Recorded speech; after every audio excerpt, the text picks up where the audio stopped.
Okay, so up to this objective questions ಗಳನ್ನ solve ಮಾಡ್ತೀನಿ ನಾನು ಈ ವಿಡಿಯೋಸ್ ನಲ್ಲಿ. ಫಸ್ಟ್ ಚಾಪ್ಟರ್ ರಿಲೇಟೆಡ್ ನೋಡ್ಕೊಳ್ಳಿ. ಓಕೆ, ಸೊ ಫ್ರಮ್ 57 to 62 ಏನ್ ಕ್ವಶನ್ ಇದೆ ಅಲ್ಲಿಂದ ಸ್ಟಾರ್ಟ್ ಮಾಡ್ಕೊಳ್ಳಿ ಫಸ್ಟ್ ಚಾಪ್ಟರ್. ಬಿಫೋರ್ ಏನ್ ಕ್ವಶನ್ಸ್ ಗಳಿದೆ ಅದ್ರ ಬಗ್ಗೆ ತಲೆ ಕೆಡಿಸ್ಕೊಬೇಡಿ, ಸ್ವಲ್ಪ ಇಂಡೆಪ್ತ್ ಆಗಿದೆ. ಐ ಥಿಂಕ್ ಆ ಸಿಲೆಬಸ್ ತೆಗ್ದಿದ್ದಾನೆ ಅಂತ ಅನ್ಸುತ್ತೆ ನನಗೇನೆ ಕ್ವಶನ್ ಪೇಪರ್ ನಲ್ಲಿ. Okay, the prefix 10 raised to the power of 12 ಏನಿದೆ, 10 raised to the power of 15, 10 raised to the power of 18, -12, -15, -18 ಇಷ್ಟು ಕ್ವಶನ್ಸ್ ಗಳನ್ನ ಸಾಲ್ವ್ ಮಾಡ್ಬೇಕು ಅಂದ್ರೆ ಸೊ ಡೆಫಿನೆಟ್ಲಿ ನಿಮಗೆ ಈ ಟೇಬಲ್ ಐಡಿಯಾ ಇರಲೇಬೇಕು. ಈ ಟೇಬಲ್ ಏನಿದೆ, ಸೊ ಈ ಟೇಬಲ್ ನ ಕಂಪ್ಲೀಟ್ ಆಗಿ ನೀವು ನೋಟ್ ಮಾಡ್ಕೊಂಡು ಬರ್ಕೊಂಡಿರ್ಬೇಕು. ಮಲ್ಟಿಪಲ್ಸ್ ಅಂಡ್ ಸಬ್ ಮಲ್ಟಿಪಲ್ಸ್ ನಿಮ್ಮ ನೋಟ್ಸ್ ಅಲ್ಲಿ ಇದ್ರೆ, ನೀವು ಪ್ರಾಕ್ಟೀಸ್ ಮಾಡಿದ್ರೆ ಸೊ ಡೆಫಿನೆಟ್ಲಿ ನೀವು ಈಸಿಯಾಗಿ ಟಿಕ್ ಹಾಕ್ಬಹುದು. The prefix 10 raised to the power of 12 stand for tera. The prefix 10 raised to the power of 15 stand for peta. 10 raised to the power of 18 stand for hexa. 10 raised to the power of -12 stand for pico. 10 raised to the power of -15 stand for femto. 10 raised to the power of -18 stand for atto. So next, the conversion 20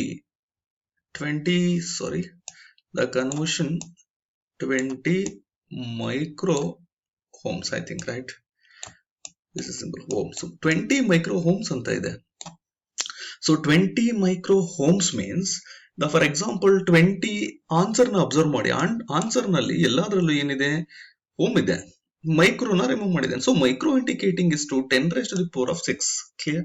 so ಅಲ್ಲಿಗೆ 20 into 10 raised to the power of 6 micro centimeter in SI unit. Okay, so for the conversion of 92.2 megahertz. So megahertz, mega indicating dash. So according to table, so mega is equal to is the value, mega is equal to 10 raised to the power of 6 ಇದೆ. So answer ಅಲ್ಲಿ 92.2 10 raised to the power of 6 ಅಲ್ಲಿ ಇದೆ ನೋಡಿ. 10 raised to the power of 6 92.6 answer. Clear? ನಿಮಗೆ table ಚೆನ್ನಾಗಿ idea ಇದ್ರೆ definitely ಪಡ ಅಂತ ಟಿಕ್ ಹಾಕೊಂಡು ಹೋಗ್ಬೋದು, ತುಂಬಾ ಈಸಿ ಅಂತ ಫೀಲ್ ಆಗುತ್ತೆ. ಬಟ್ ಟೇಬಲ್ ಗೊತ್ತಿಲ್ಲ ಅಂದ್ರೆ ಸೊ ಡೆಫಿನೆಟ್ಲಿ ಟಿಕ್ ಹಾಕೋದಕ್ಕೆ ಆಗಲ್ಲ ಈ ಕ್ವಶನ್ಸ್ ಗಳನ್ನ. Next, the advantages of dimensional analysis. ನಾನು ಹೇಳಿದೆ ಅವಾಗಲೇ ನಿಮಗೆ, ಡೈಮೆನ್ಷನಲ್ ಅನಾಲಿಸಿಸ್ ಅನ್ನೋ ಟಾಪಿಕ್ ಅನ್ನ ರಿಮೂವ್ ಮಾಡಿದ್ದೇನೆ, ಬೈ ಚಾನ್ಸ್ ಮಿಸ್ ಆಗಿ ಏನಾದ್ರು ಕೊಟ್ರೆ. So dimensional analysis which helps to correct the correctness of the equation. ಯಾವ್ದಾದ್ರು ಈಕ್ವೇಶನ್ ಅಲ್ಲಿ ರಾಂಗ್ ಇದೆ ಅಂದ್ರೆ ಅದನ್ನ ಕರೆಕ್ಟ್ನೆಸ್ ಯೂಸ್ ಮಾಡ್ತೀವಿ. First one correct answer. To derive relation between physical quantities, fundamental quantities ಮತ್ತೆ ಡಿರೈವ್ಡ್ ಕ್ವಾಂಟಿಟೀಸ್ ಇರೋ ಸಂಬಂಧನ ಡಿರೈವ್ ಮಾಡಿ ತೋರಿಸೋ ಅಂತದ್ದು ಡೈಮೆನ್ಷನಲ್ ಅನಾಲಿಸಿಸ್. ಸೆಕೆಂಡ್ ಒನ್ ಕೂಡ ಕರೆಕ್ಟ್ ಇದೆ. ಸೊ ಎರಡು ಕರೆಕ್ಟ್ ಇದೆ ಅಂದ್ರೆ ಮುಂದೆ ನೋಡದೇ ಬೇಕಿಲ್ಲ. So definitely next answer is all of the. Next, choose the dimensional less physical quantity. Dimension less physical quantity ಯಾವುದು ಅಂತ ನೋಡೋದಾದ್ರೆ ಆಂಗ್ಯುಲರ್ ಡಿಸ್ಪ್ಲೇಸ್ಮೆಂಟ್ ಅಂತ ಇದೆ, ಸ್ಟ್ರೈನ್ ಅಂತ ಇದೆ, ರಿಫ್ರಾಕ್ಟಿವ್ ಇಂಡೆಕ್ಸ್ ಅಂತ ಇದೆ, ಆಲ್ ಅಂತ ಇದೆ. So 66 question number. So angular displacement ಕೂಡ ಯೂನಿಟ್ ಇಲ್ಲ, ಸ್ಟ್ರೈನಿಗೂ ಯೂನಿಟ್ ಇಲ್ಲ, ರಿಫ್ರಾಕ್ಟಿವ್ ಇಂಡೆಕ್ಸ್ ಯೂನಿಟ್ ಇಲ್ಲ. ಕರೆಕ್ಟ್ ಆನ್ಸರ್ ಬಂದ್ಬಿಟ್ಟು option D, all of the above. Next, the prefix deci stand for, so again table deci stand for 10 raised to the power of -1. The physical standard must have dash. ಯಾವುದೋ ಒಂದು physical ಇದೆ, physical quantity ಇದೆ, ಅದಕ್ಕೆ ಅದರದೇ ಅಂತ ಒಂದು standard ಇರುತ್ತೆ, ಅದಕ್ಕೆ ನಾವು ಫಿಸಿಕಲ್ ಸ್ಟ್ಯಾಂಡರ್ಡ್ ಅಂತ ಡಿಫೈನ್ ಮಾಡ್ತೀವಿ. ಸೊ ಫಿಸಿಕಲ್ ಸ್ಟ್ಯಾಂಡರ್ಡ್ ಅಂದ್ರೆ ಇನ್ವೇರಿಯಬಿಲಿಟಿ. ಸೊ ಇನ್ವೇರಿಯಬಿಲಿಟಿ ಅಂದ್ರೆ ಸೊ ದ ಫ್ಯಾಕ್ಟರ್, ಏನ್ ವೇರಿಯಬಲ್ ಫ್ಯಾಕ್ಟರ್ಸ್ ಇರುತ್ತಲ್ಲ ಅದು ಚೇಂಜಸ್ ಆಗಬಾರ್ದು, ಅದಕ್ಕೆ ನಾವು ಇನ್ವೇರಿಯಬಿಲಿಟಿ ಅಂತ ಕರಿತೀವಿ. ಆಕ್ಸೆಸಿಬಿಲಿಟಿ ಅಂದ್ರೆ ಸೊ ಎಲ್ಲಿ ಬೇಕಾದ್ರೂ ಯಾವ ತರ ಬೇಕಾದ್ರೂ ಅದನ್ನ ಯೂಸ್ ಮಾಡಬಹುದು. ರೀಪ್ರೊಡ್ಯೂಸಿಬಿಲಿಟಿ ಅಂದ್ರೆ it can be used in multipurpose. ಎಷ್ಟು ಸಲ ಯೂಸ್ ಮಾಡಿದ್ರು ಆನ್ಸರ್ ರಾಂಗ್ ಬರಬಾರ್ದು, ಅದಕ್ಕೆ ರೀಪ್ರೊಡ್ಯೂಸಿಬಿಲಿಟಿ. ಎಲ್ಲಿ ಬೇಕಾದ್ರೂ ಯೂಸ್ ಮಾಡಬಹುದು. Accessibility. Invariability, so it can not change with respect to time or something, so it calls invariability. The all of the above. So definitely all of the above correct answer. ಎಲ್ಲ answer correct ಆಗಿದೆ. A physical standard must have. Which of the following is not a unit of power? Next question. ನಾ unit of power, first ನೀವು powers ಬಗ್ಗೆ correct ಆಗಿ ಗೊತ್ತಿರಬೇಕು. Powers ಗೆ unit ಬಂದ್ಬಿಟ್ಟು S unit ಕೇಳಿದಾರೆ ನೋಡಿ. Which of the following not the unit of power ಅಂತ ಕೇಳಿದ್ದಾರೆ. ಆಕ್ಚುಲಿ ಜೌಲ್ ಪರ್ ಸೆಕೆಂಡ್ ಏನಿದೆ, this is called as unit of power. Newton meter per second ಏನಿದೆ, this is also called as unit of kilowatt. Kilowatt hour ಇದೆ, ಇಲ್ಲಿ watt ಇದೆ. So watt ಕೂಡ unit of power. Unit kilowatt hour ಇದೆಯಲ್ಲ, ಇದು wrong answer. So actually which of the following not ಅಂತ ಕೇಳಿರೋದು, not ಅಂತ ಕೇಳಿರೋದ್ರಿಂದ ನೀವು ಯಾವ್ದು ಸೆಲೆಕ್ಟ್ ಮಾಡಬೇಕು, ಆಪ್ಷನ್ ಸಿ ನ ಸೆಲೆಕ್ಟ್ ಮಾಡಬೇಕು. So which of the following is dimensionless quantity ಅಂತ ಕೇಳಿದ್ದಾನೆ. ಯಾವುದಕ್ಕೆ ಡೈಮೆನ್ಷನ್ ಇಲ್ಲ ಅಂತ ಕೇಳ್ತಾ ಇದ್ದಾನೆ. ಸೊ ಡೆಫಿನೆಟ್ಲಿ ಸ್ಟ್ರೆಸ್ ಡೈಮೆನ್ಷನ್ ಇದೆ. ಸೊ ನೆಕ್ಸ್ಟ್ ಸ್ಟ್ರೈನ್ ಗೆ ಡೈಮೆನ್ಷನ್ ಇಲ್ಲ. Clear. So strain is equal to formula ಏನ್ ಹೇಳುತ್ತಪ್ಪ, strain is equal to change in length by original length ಅಂತ ಹೇಳುತ್ತೆ. So this is change in length divided by original length. Change in length ನ in terms of meter ನ substitute ಮಾಡಿದ್ರೆ original length ನ meter substitute ಮಾಡ್ತೀವಿ, ಆಗ ಎರಡು unit ಗಳು ಕ್ಯಾನ್ಸಲ್ ಆಗುತ್ತೆ. ಹಂಗಾಗಿ ಸ್ಟ್ರೈನಿಗೆ which of the following is dimensionless quantity, right answer. ಯಾವುದು ಡೈಮೆನ್ಷನ್ ಲೆಸ್ ಕ್ವಾಂಟಿಟಿ ಅಂತ ಕೇಳ್ತಾ ಇದ್ದಾನೆ. Strain is correct answer. Angular ರೇಟ್ಗೂ ಯೂನಿಟ್ ಇದೆ, ಸ್ಪೆಸಿಫಿಕ್ ಹೀಟ್ಗೂ ಯೂನಿಟ್ ಇದೆ. Which of the following have a same dimensional formula, ಒಂದೇ ಡೈಮೆನ್ಷನಲ್ ಫಾರ್ಮುಲಾ ಯಾವ್ದಾವ್ದಕ್ಕೆ ಅಂತ ಇದೆ. ಈಗ ಟಾರ್ಕ್ ಗೆ ಒಂದು ಫಾರ್ಮುಲಾ ಇದೆ. ಟಾರ್ಕ್ ಅಂದ್ರೆ ಏನ್ ಗೊತ್ತಾ, ಸೊ ನ್ಯೂಟನ್ ಮೀಟರ್. ಅದೇ ರೀತಿ ಎನರ್ಜಿ ಅಂದ್ರೆ ಏನ್ ಗೊತ್ತಾ, so energy is also newton meter. ಅದೇ ರೀತಿ ವರ್ಕ್ ಅಂತ ಇದೆ, ವರ್ಕ್ ಏನ್ ಗೊತ್ತಾ, ಸೊ ನ್ಯೂಟನ್ ಮೀಟರ್. ಸೊ ನೋಡಿ, torque another one is called as energy, another one is called as work. ಈ ಟಾರ್ಕ್, ಎನರ್ಜಿ, ವರ್ಕ್ ಏನಿದೆ ಮೂರು ಕೂಡ ಸೇಮ್ ಕಾನ್ಸೆಪ್ಟ್. ಹಂಗಾಗಿ ಸೇಮ್ ಡೈಮೆನ್ಷನಲ್ ಫಾರ್ಮುಲಾ ಬರುತ್ತೆ ಟಾರ್ಕ್ ಎನರ್ಜಿಗೆ. ಬಟ್ ಎಂಟ್ರೋಪಿ ಅಂಡ್ ಪವರ್ ಇದೆಯಲ್ಲ, entropy related to temperature. So power different, ಎಂಟ್ರೋಪಿನೇ different. Angular momentum different, torque different. Angular momentum different, power different. Angular ಅಂತ ಬಂದ ತಕ್ಷಣ ಆಂಗಲ್ ಎಂಟ್ರಿ ಆಗುತ್ತೆ. So unit ಯಾವುದೇ ಕಾರಣದಿಂದ ಪವರ್ ಮ್ಯಾಚ್ ಆಗಕ್ಕೆ ಸಾಧ್ಯನೇ ಇಲ್ಲ. ಇಲ್ಲೂ ಅಷ್ಟೇ, ಆಂಗ್ಯುಲರ್ ಮೊಮೆಂಟಮ್ ಅಂದ ತಕ್ಷಣ ಆಂಗಲ್ ಬರುತ್ತೆ, ಟಾರ್ಕ್ ಮ್ಯಾಚ್ ಆಗಕ್ಕೆ ಸಾಧ್ಯನೇ ಇಲ್ಲ. ಎಂಟ್ರೋಪಿ ಅಂದ ತಕ್ಷಣ ಟೆಂಪರೇಚರ್ ಬರುತ್ತೆ, ಪವರ್ ಗೆ ಮ್ಯಾಚ್ ಆಗೋದಕ್ಕೆ ಸಾಧ್ಯನೇ ಇಲ್ಲ. ಸೊ ಈ ರೀತಿ ನೀವು ಎಲಿಮಿನೇಟ್ ಮಾಡ್ತಾ ಕೂಡ ಆನ್ಸರ್ ನ ಟಿಕ್ ಹಾಕ್ಬಹುದು. Okay, so next 72 question number. So which of the following have same dimensional formula, ಒಂದೇ ಡೈಮೆನ್ಷನಲ್ ಫಾರ್ಮುಲಾ ಯಾವ್ದಾವ್ದಕ್ಕಿದೆ ಅಂತ ಕೇಳ್ತಾ ಇದ್ದಾರೆ. ಓಕೆ, ಸೊ ಪ್ರೆಸರ್ ಗೆ ಡೈಮೆನ್ಷನಲ್ ಫಾರ್ಮುಲಾ ಗೊತ್ತಿದೆಯಾ? Pressure is equal to unit ಗೊತ್ತಿದ್ರೆ ಸಾಕು. Pressure is equal to newton per metre square. Force is equal to only newton. So ಸಾಧ್ಯನೇ ಇಲ್ಲ, first possible case. Second possible case, work is equal to newton metre. ನೀವು unit ಗಳನ್ನ ಕಲ್ತಿರ್ಬೇಕು, ಹಂಗಿದ್ರೆ ಈಸಿಯಾಗಿ ಈ ಟೇಬಲ್ ನ ಟಿಕ್ ಹಾಕ್ಬಹುದು. Next couple is different, power is different, ಮೂರು ಡಿಫ್ರೆಂಟ್ ಇದೆ. ಸೊ ಬಿ ಆನ್ಸರ್ ಸರಿಯಾಗಿ ಸಾಧ್ಯನೇ ಇಲ್ಲ. So but impulse and momentum ಇದೆಯಲ್ಲ, impulse and momentum formula check ಮಾಡಿ ನೋಡಿ. So definitely both are same formula, momentum and impulse.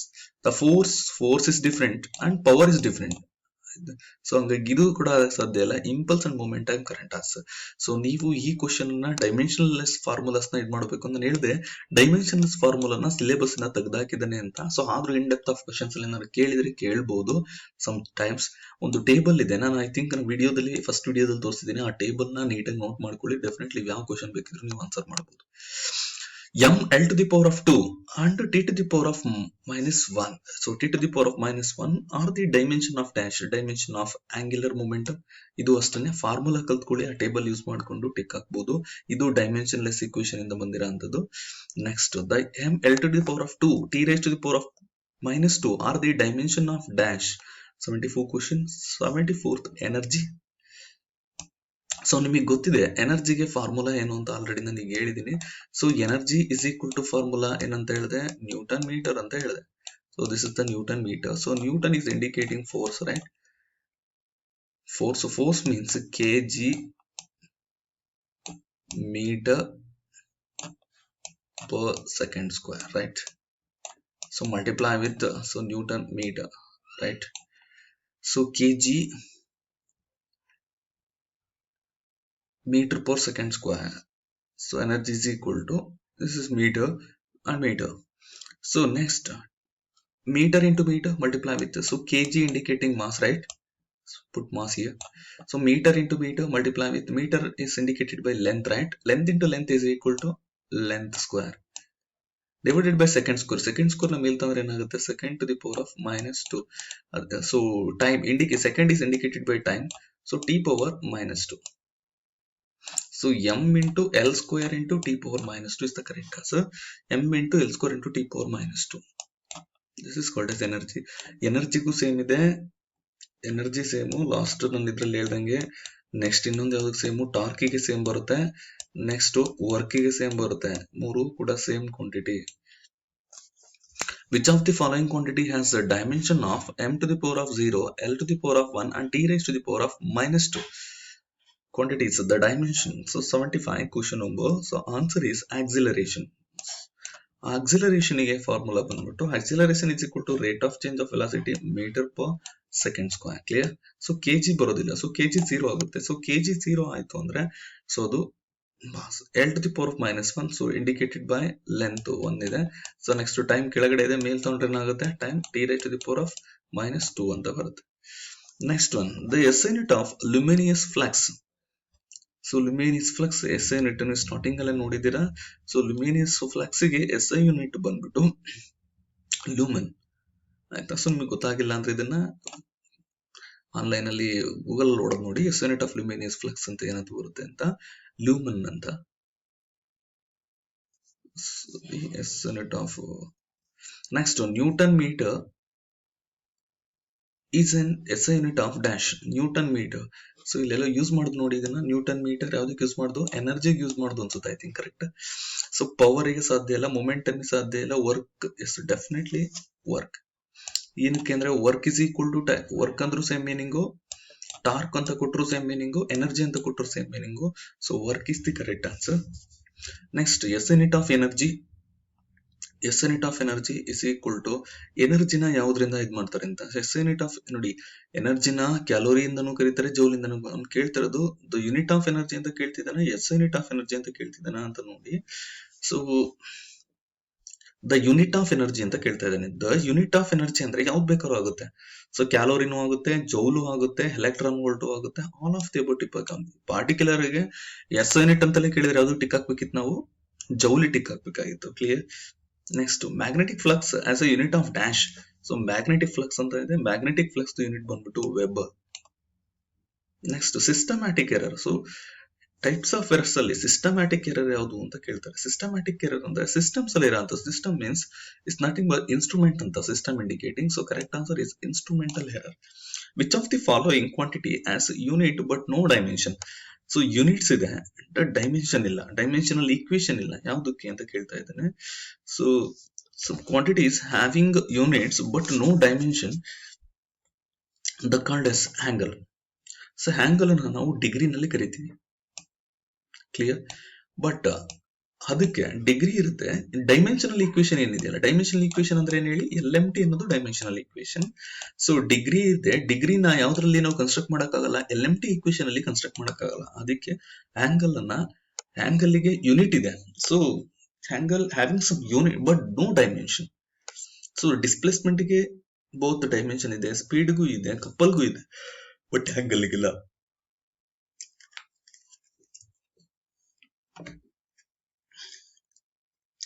Next question. Lumen is the unit of dash. Lumen is the unit of dash. I think ಇದು just ತಾನೇ repeat ಆಗಿತ್ತು ಅನ್ಸುತ್ತೆ. So lumen is the unit of luminous flux. Correct, right? ಇಲ್ಲೋ repeat ಆಗಿದೆ ನೋಡಿ. Luminous flux is the SI unit of dash ಅಂತ ಹೇಳ್ಬಿಟ್ಟು ಈಗ ತಾನೆ. ಸೊ ಸೇಮ್ ಕ್ವಶನ್ ರಿಪೀಟ್ ಆಗಿದೆ ಮತ್ತೆ ಅಗೇನ್. ಇಲ್ಲಿದೆ ನೋಡಿ, luminous flux is unit of lumen.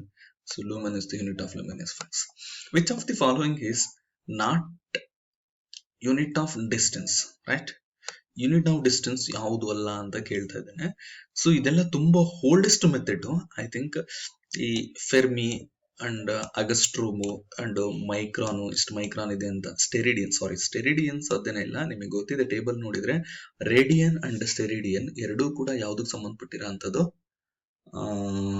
Plain angle ಮತ್ತೆ ಸಾಲಿಡ್ ಆಂಗಲ್ ಗೆ ಸಂಬಂಧಪಟ್ಟಿರೋಂಥ. Definitely which of the following not a unit of distance ಅಂತ ಹೇಳ್ತಾ ಇದ್ದಾನೆ ಅಂದ್ರೆ, so definitely answer is D correct answer. Next, the quantity having the same unit in all the system of units. Same units, definitely answer is time.